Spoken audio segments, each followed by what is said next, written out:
The best boss I ever had was a guy that I worked for about 3 years when I was 30 years old, right around there. And it was a radio station in Portland, Oregon called KEX. Station's still there. They're doing a little different stuff as far as the broadcast lineup as they did back then. But I was new to the Portland market. I'd been there about a year, and the job I had just been at, got let go of because they made some changes. Happens a lot in radio. But I finally got on at KEX, and I was a part-timer, and I took it because I needed the gig. And so what I did was I offered to do anything and everything. And over the next 3 years, I ended up doing, of course, I did a regular weekend, couple of weekend shifts, but I filled in for the morning guy, the midday guy, the afternoon guy. I filled in for their talk show host at night, Don Wright, one of the first talk shows in the city. It was very, 8 to midnight. In fact, my kind of my intro to that whole thing was the night I had a night planned. I had guests and everything, and that was the day that Reagan decided to bomb Libya. And so I kind of threw everything out, and we talked for 4 hours. I played devil's advocate, and after that I said, radio talk shows are not for wimps. So anyway, my boss at that time was a guy named Carl Gardner.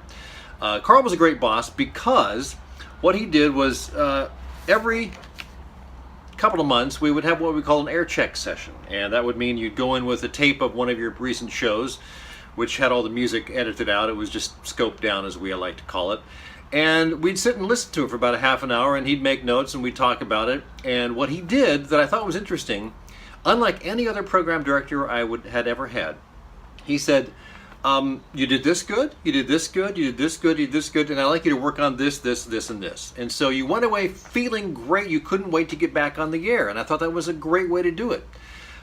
Unlike so many of the bosses I've had and heard about in radio who would call you up while you're on the air and just tear you apart because of something you did that they didn't like, and you'd be demoralized. Having a boss that demoralizes you is not a good thing. When I got hired at Interpretive Exhibits, it was kind of my entry into the exhibit world, and my boss there was the owner of the company, Ed Austin. And it was great because over the next, several years, I got to look over his shoulder and see how he ran the company. He was not shy about telling me everything. I learned how to do estimates from him. Every step of the way you had to put an hour or a time on it and figure out what it would take. And so you build an estimate that was actually valid when it came to building larger exhibits and things like that. How long it took to unload the truck when the things come in, that sort of stuff, everything. He also let me look at all the spreadsheets that he was building that showed how the business ran, what money was coming in, what money was going out.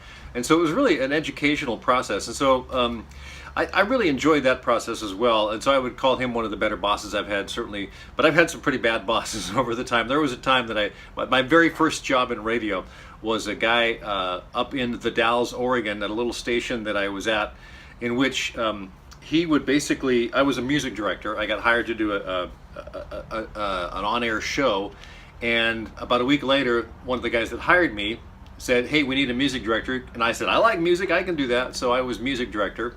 And that was my job at a couple of stations over the next 8 or 10 years. It was a great job. Loved being a music director. But the boss, the owner, or the manager of the station, not the owner, would rank on everything that I decided to play. He would find some reason, and it was all about sex. He said, every song on the air is about sex, and we can't be playing that in this conservative town. Paul McCartney and the Beatles, Got to Get You Into My Life. That's about sex. It was weird.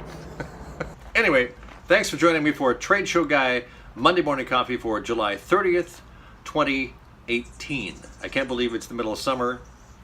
It's hot. It's going to be 97 here in Oregon. We're in the middle of a heat wave that is still going, and which means I'll probably get out and ride my bicycle this afternoon, 8 or 10 miles, just for no other reason than I can do it, right? And come back and then drink a half a gallon of water. So I thought, it might be fun to talk about how to be a good boss. I ran across an article, Inc. magazine, by, what's the guy's name? Kevin Dahm.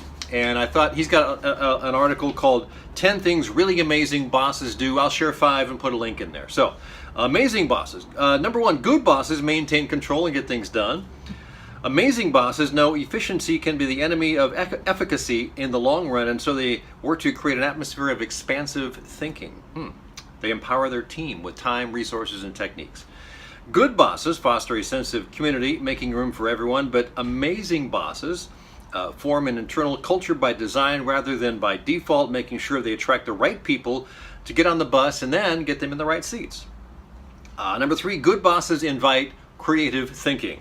But amazing bosses know how to integrate creativity into daily conversation and procedures so that every employee feels natural about being creative and facilitating productive creativity. Number 4, good bosses create an open environment for voicing concern and frustration, but amazing bosses create an environment where people are empowered to make change on their own to improve product, process, and procedures.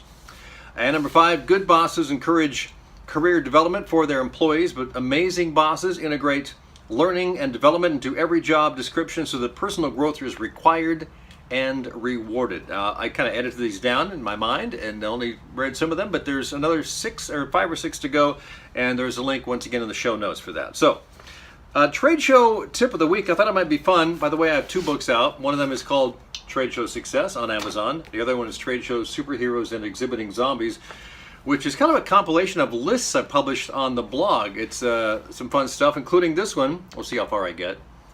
The post is called 25 Reasons Not to Bother with Trade Show Marketing. So let's get into these. Trade Show tip of the week. Kind of fun. Kind of the backwards approach to trade show marketing. Are you sure you should be participating in trade shows? I mean, really, there's a lot of reasons, a lot of complaints you hear about trade show marketing and traveling, the show, and other things.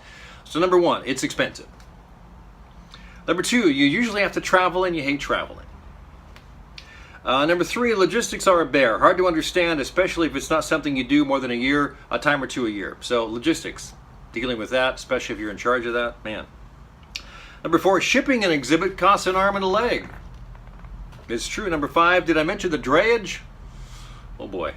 Number 6, standing on your feet all day. Who says that's fun? Number 7, you don't get to sleep in your own bed for a few days.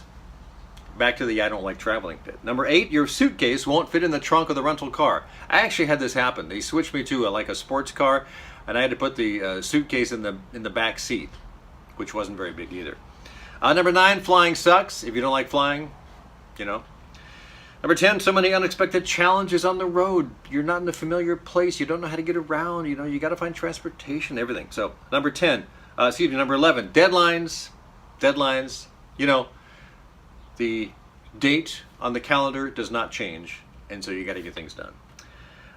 Number 12, who are all these people? What are all these people doing here?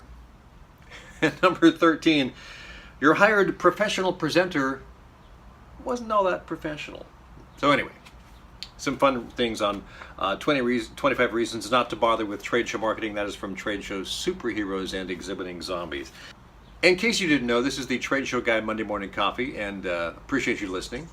I'm owner of Trade Show Guy Exhibits in Salem, Oregon. My name's Tim Patterson, and we're going to wrap up the show with what I like to call one good thing. And I spent half an hour this week on a YouTube channel of a guy that I really like. He's a great video producer, videographer.